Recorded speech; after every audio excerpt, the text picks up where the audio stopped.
Hello tech friends, today we have what I think might be one of the smallest PDAs I've looked at. This is the Sharp ZQ-P10PK and look at it in dazzling pink.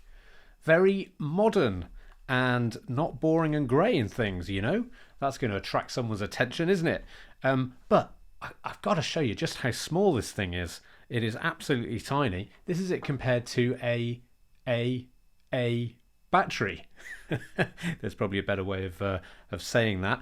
I mean, look at that. That's going to slip in your pocket easily. But do be careful. Put it in your back pocket and sit on it, and you can kiss goodbye to your Sharp ZQ-P10PK. Although it does have this handy flap on the front so that it's not going to damage the screen. Although this one is quite scratched and not in great condition.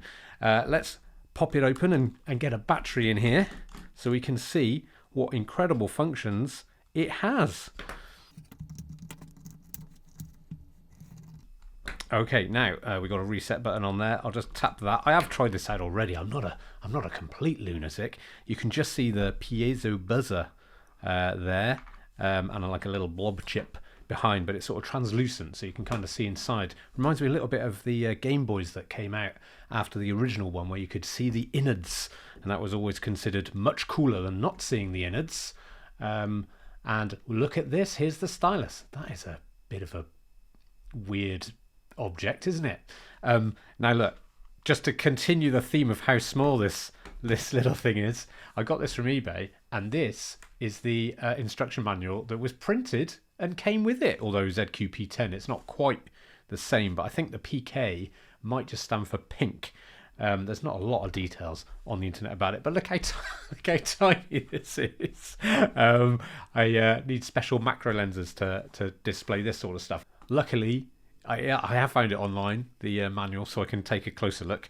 I'm getting old, you see, so I can't really see some of the screens. Right, let's change the camera angle so you can get a closer look. Okay, here we go. Hopefully you can see that. Now, it says reset. Let's hit enter. Beep. Let's hit enter on here. There's two enter buttons. Is there a yes? Can I press yes to reset? There we go. We got there. Okay, we land on the clock screen here, and this little star indicates that this is our home location of London. I've already set the date and time, 6/11/2022. So although it didn't have the battery in it, it must have some sort of capacitor or something that stored it for long enough while I'm swapping batteries in and out and things like that. So just looking at the device itself on the front, we've got a previous button and a next button, enter, on, and if I press that again, it'll switch it off. But we've also got an enter button, or maybe even, dare I say, carriage return. I do dare. And the keyboard kind of has two different sort of main layouts, which are switched between by this second button here. So this is sort of the second screen, and if I tap it again, then we get all of the keyboard layout bits, which I think looks pretty clean, clear, and smart. So I think that's quite cool. Now, along the bottom, we've got G, which we'll come back to. What could that possibly stand for? And then we've got telephone, like your telephone directory, schedule, memo, and the world clock, which is what we're on now, and the calculator. So I'll just show you the other things that you can see when it comes to the clock. If I press that button, that switches us from home mode to sort of away, and then it's showing us what the time is in whatever this 3 code stands for. What could it possibly stand for? Luckily, the manual talks me all the way through it. ADL is Adelaide. Okay, and then if I press, not any of these buttons up here, but if I press previous and next down here, it will cycle through them. Tokyo, Sydney, oh no wait, Hong Kong. I'm reading it off the manual, but they're not in the right order. They're not in the same order. So you can cycle through all those, and while you're out and about with your fancy PDA, you'll know what the time is wherever you happen to be, which is obviously very useful. Right, let's dive into the telephone book. And it puts us straight into kind of like an edit mode.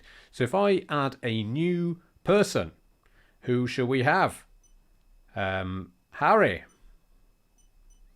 Not Prince Harry, of course. And I hit enter. Then it asks me what his address is. And you see it sort of isn't quite displaying the letter there entirely. I think there's just a bank of LCD blocks that aren't displaying, but I can certainly start typing in his address. Where does he live these days? Who can really say?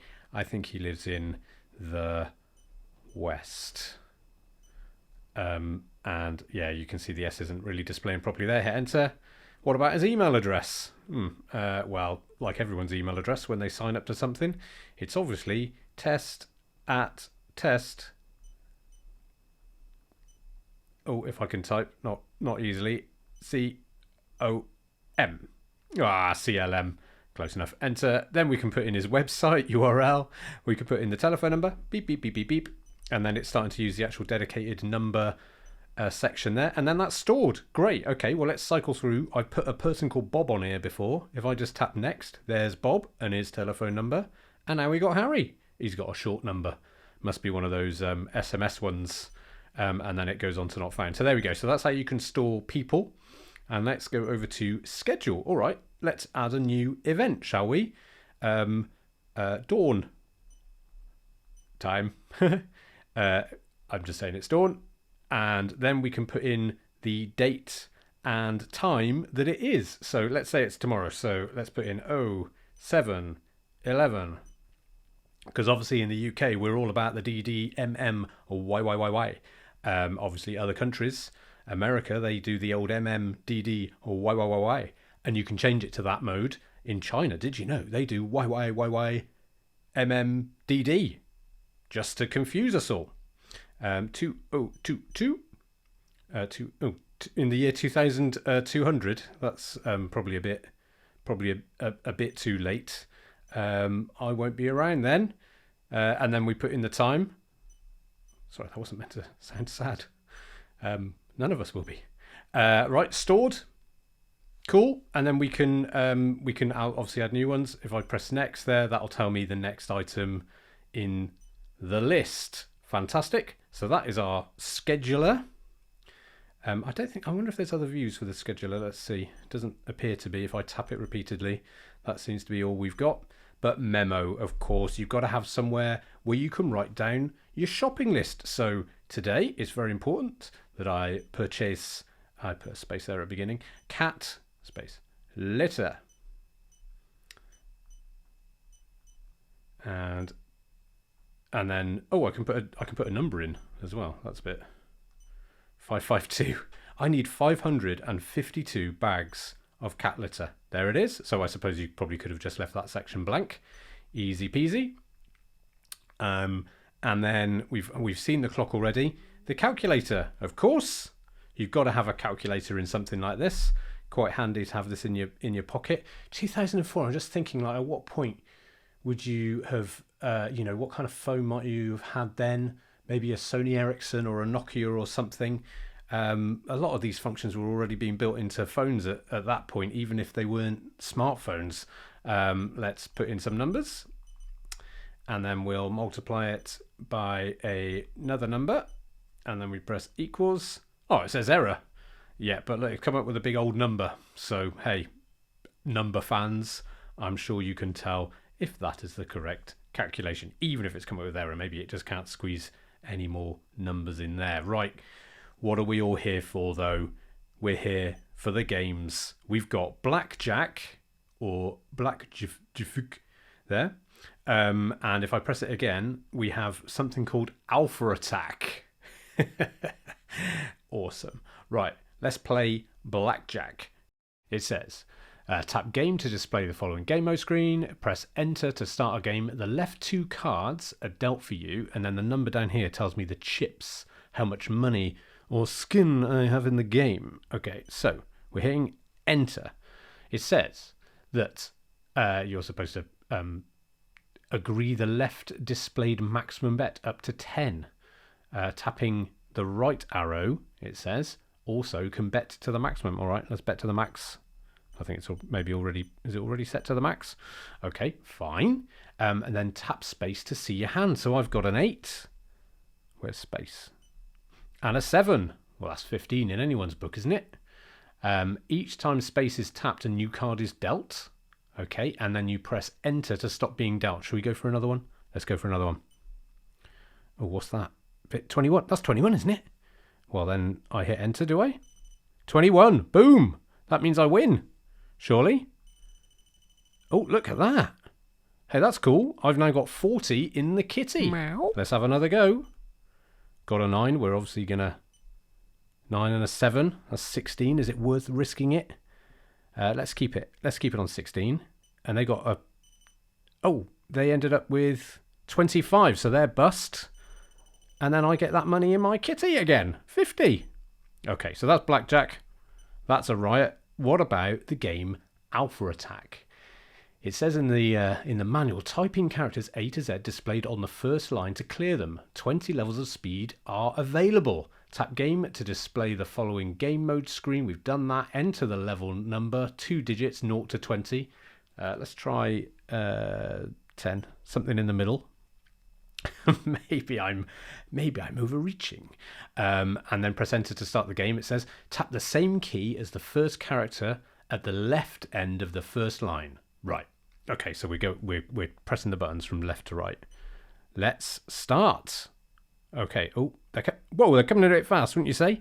SQ. I think that is too fast. C D L Z K J P Q V E M. You probably don't need me to read these out, do you? You can see them perfectly well. That almost spelt gravy then.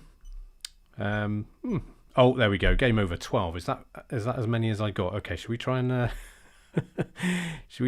No, hold on. Let's click off that. And try a slightly easier level. Embarrassing. Okay, 5. Let's start. G. U. I wonder if the programmer put a secret message in here. That would be pretty cool. So there we go. That's how that game works. So I presume it gets faster as you go in, and more difficult, and you can see my score going up there. I don't think you get any points if... Oh, but it's not showing me my points at this stage. I guess maybe it's a time for how long you've survived for. But there we go. Anyway, that is Alpha Attack. It says when 12 characters are displayed in each level, the game continues in the faster level. When 12 characters are displayed in each level? Oh, I suppose you do 12 and then it pushes you up a level. Right, because we ended on 8 there, whereas I started on 5. Right, so just to say, there is also a currency converter in here. If I tap the calculator button again, I can go euro to US dollars, or I can change it to different things. So I can put the figure in and it should convert the currency. But as for which button actually converts the currency, is it this enter button? Is it this enter button? I can't quite tell. Oh, but look. Inch to centimetre. Hey, that's pretty cool. You can, I mean, well, look, I could really have figured out the size, the size and shape of this. So there we go. That is the Sharp ZQ-P10PK in shocking pink. And I can just switch it off like that. It's a very small PDA, but it's got some of the functions that you get on the older PDAs, which are 3 times the size. So yeah, an excellent Christmas gift for a loved one in 2004. Thank you very much for watching.